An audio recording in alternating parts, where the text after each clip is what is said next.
আসসালামু আলাইকুম। Recipe by beauty চ্যানেলে আপনাদেরকে স্বাগত জানাই। আজ আপনাদের সঙ্গে শেয়ার করব গাটি কচুর খুবই সুন্দর একটা রেসিপি। এইভাবে রান্না করলে কিন্তু খেতে ভীষণ ভালো লাগে। অনেকেই হয়তো গাটি কচু খেতে পছন্দ করেন না, তো এইভাবে রান্না করে খেয়ে দেখুন। আশা করছি খুবই ভালো লাগবে। তো অবশ্যই আপনারা স্কিপ না করে পুরো রেসিপি দেখে নেবেন। চলুন কথা না বাড়িয়ে রেসিপি শুরু করি। এখানে দেখুন 500 গ্রাম গাটি কচু কেটে নিয়েছি। প্রথমে কচুগুলো খোসা ছাড়িয়ে খুব ভালোভাবে ধুয়ে পরিষ্কার করে নিয়েছি। দেখুন, আর এইভাবে করে 2 টুকরো করে কেটে নিয়েছি। দেখে হয়তো বুঝতে পারছেন, এভাবে আপনারা কেটে নেবেন। তো এখানে আমি পরিমাণ মতো নিয়েছি, আপনারা আপনাদের পরিমাণ মতো নিয়ে নেবেন। এবার গ্যাস অন করে কড়াই দিয়ে দিলাম, দিয়ে দিচ্ছি সরষের তেল। তো এখানে আমি 2 টেবিল চামচের থেকে একটু বেশি তেল দিয়ে দিলাম। তেলটাকে প্রথমে ভালোভাবে গরম করে নেব। দেখুন, তেল গরম হয়ে গিয়েছে। এবার আমি এখানে গাটি কচুগুলো দিয়ে দিচ্ছি।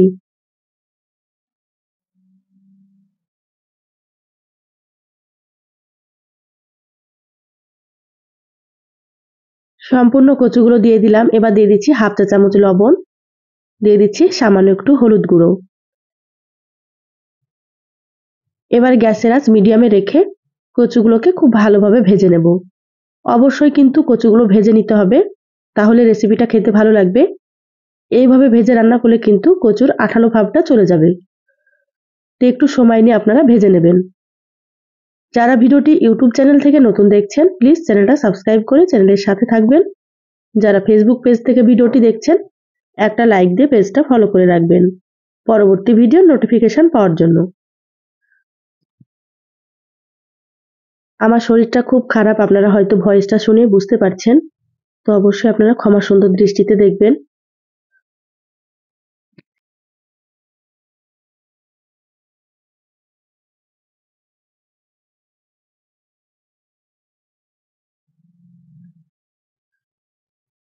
দেখুন, গাটি কচুগুলো ভাজা প্রায় হয়ে এসেছে। সুন্দর করে ভেজে নিয়েছি। একটু সময় নিয়ে ভাজতে হবে। এবার আমি তুলে নেব।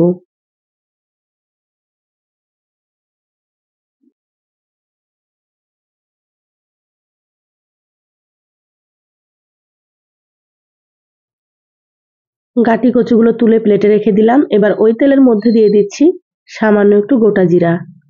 এবার জিরাগুলোকে কয়েক সেকেন্ড মতো ভেজে নিতে হবে। দেখুন, জিরাগুলো ভাজা হয়ে গিয়েছে। এবার দিয়ে দিচ্ছি এখানে পেঁয়াজ কুচি। তো এখানে আমি একটা বড় সাইজের পেঁয়াজ লম্বা লম্বা করে কুচি করে নিয়েছি। এবার পেঁয়াজগুলোকে একটু ভেজে নিতে হবে লালচে করে।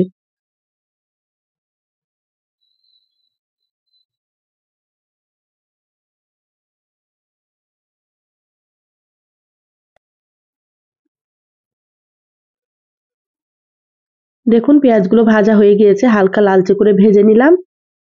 এইভাবে আপনারা ভেজে নেবেন, এর থেকে বেশি ভাজার দরকার নেই।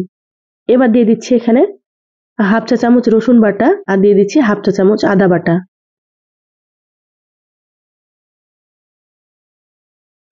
এবার আদা আর রসুনটাকে খুব ভালোভাবে ভেজে নেব, যাতে করে আদা রসুনের কাঁচা গন্ধ চলে যায়।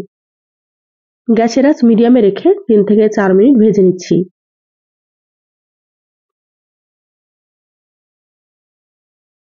আদা রসুন ভেজে নিয়েছি। এবার এখানে দিয়ে দিচ্ছি টমেটো কুচি। তো এখানে একটা বড় সাইজের টমেটো ছোট ছোট করে টুকরো করে কেটে নিয়েছি।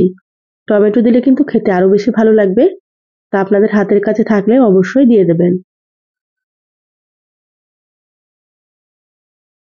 টমেটোগুলো দিয়ে খুব ভালোভাবে মশলার সঙ্গে মিশিয়ে নিলাম। এবার আমি এখানে দিয়ে দিচ্ছি স্বাদ মতো লবণ। তো প্রথমে কচু ভাজার সময় লবণ দিয়েছিলাম, সেজন্য এখানে আমি অল্প করে লবণটা দিয়ে দিলাম। এবার দিয়ে দিলাম হাফ চা চামচ হলুদ গুঁড়ো, হাফ চা চামচ মতো ধনিয়া গুঁড়ো। এখানে আমি সামান্য একটু দিয়ে দিচ্ছি জিরা গুঁড়ো, আর হাফ চা চামচ মতো দিয়ে দিচ্ছি মরিচের গুঁড়ো।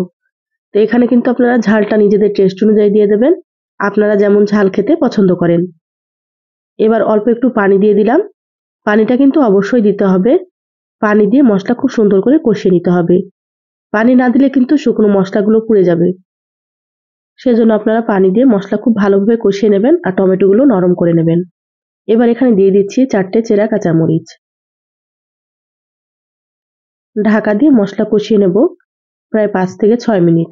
তারপরে আপনাদেরকে আমি দেখাচ্ছি।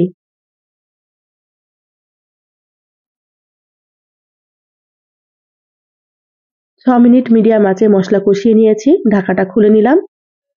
দেখুন পানিটা কিন্তু কমে গিয়েছে আর মশলাটা খুব ভালো মতো কষানো হয়েছে। এবার আমি টমেটোগুলো একটু এইভাবে খুন্তি দিয়ে ম্যাশ করে নিচ্ছি।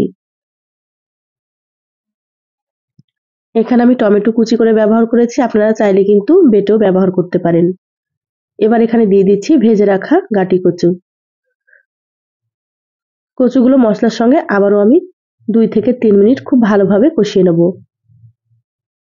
যত সুন্দর করে কষিয়ে নেবেন ততই কিন্তু রান্নাটা খেতে ভালো লাগবে।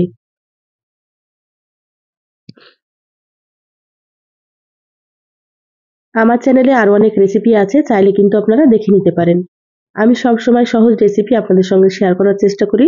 রেসিপিগুলো খেতে খুবই ভালো হয়, আপনারাও একবার রান্না করে খেয়ে কমেন্ট করে জানাবেন আপনাদেরকে কেমন লেগেছে। দেখুন কচুগুলো খুব ভালোভাবে কষিয়ে নিলাম।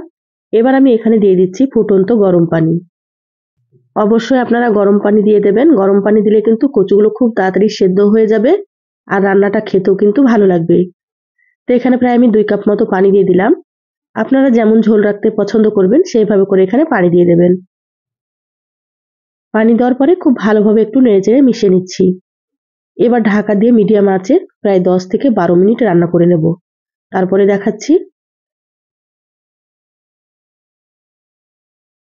প্রায় 12 মিনিট হয়ে গিয়েছে, এবার আমি ঢাকাটা খুলে নিলাম। দেখে নেব কচুগুলো সেদ্ধ হয়েছে কি। দেখুন ঝোলটা কিন্তু অনেকটাই কমে গিয়েছে আর কচুগুলো খুব সুন্দর মতো সেদ্ধ হয়ে গিয়েছে। আপনারা একটু ভালো দেখে কচু নেওয়ার চেষ্টা করবেন, তাহলে দেখবেন খুব তাড়াতাড়ি কচুগুলো সেদ্ধ হয়ে যাবে।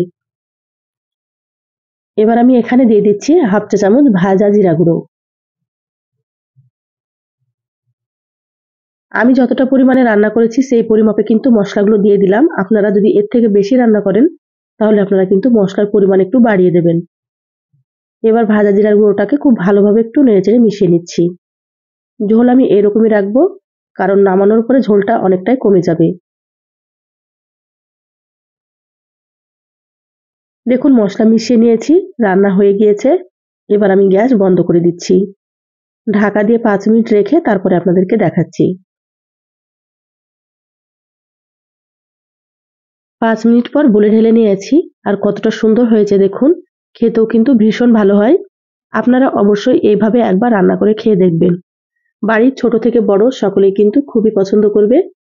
তো এই সহজ রেসিপিটা কেমন লাগলো চ্যানেলের কমেন্ট বক্সে জানাবেন। ভালো লাগলে একটা লাইক দিয়ে যতটা সম্ভব আপনারা ভিডিওটা শেয়ার করে দিবেন।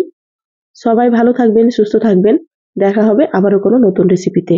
ধন্যবাদ সবাইকে। আল্লাহ হাফেজ।